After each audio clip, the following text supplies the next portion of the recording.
এগুলো হচ্ছে প্ল্যান্টেড অ্যাকুরিয়ামের পট, এরকমভাবেই পাওয়া যায় কিনতে। তো এখানে যে নামগুলো আছে এগুলো সব সায়েন্টিফিক নেম, তোমরা পজ করে করে জুম করে দেখে নিতে পারো।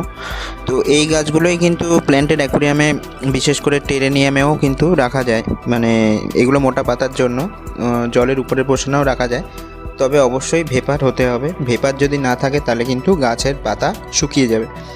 এই গাছটাও কিন্তু মাটির উপরেও হবে, মানে জলের উপরেও হবে। এই গাছটা জলের উপরে হবে না, এটা জলের নিচেই ভালো হবে, আর জল যত ঠান্ডা হবে রেডিশ ভাবটা থাকবে। এটা হচ্ছে ঝোপ টাইপের গাছ, এটা কিন্তু ব্যাক পোর্শনে লাগাতে হবে, এটা কিন্তু লম্বায় বড় হয়। আর এটা হচ্ছে মস, এই টাইপের মসগুলো কিন্তু লম্বা হয়ে মানে উপরের দিকে ওঠে, মানে নিচের দিকে থাকে না, উপরের দিকে ওঠে।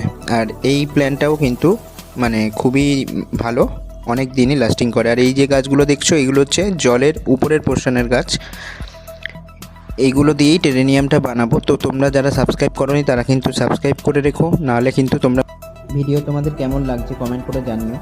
আর কীরকম ভিডিও তোমরা চাও সেটা অবশ্যই জানিও, তাহলে কিন্তু আমি বুঝতে পারবো যে কীরকম ভিডিও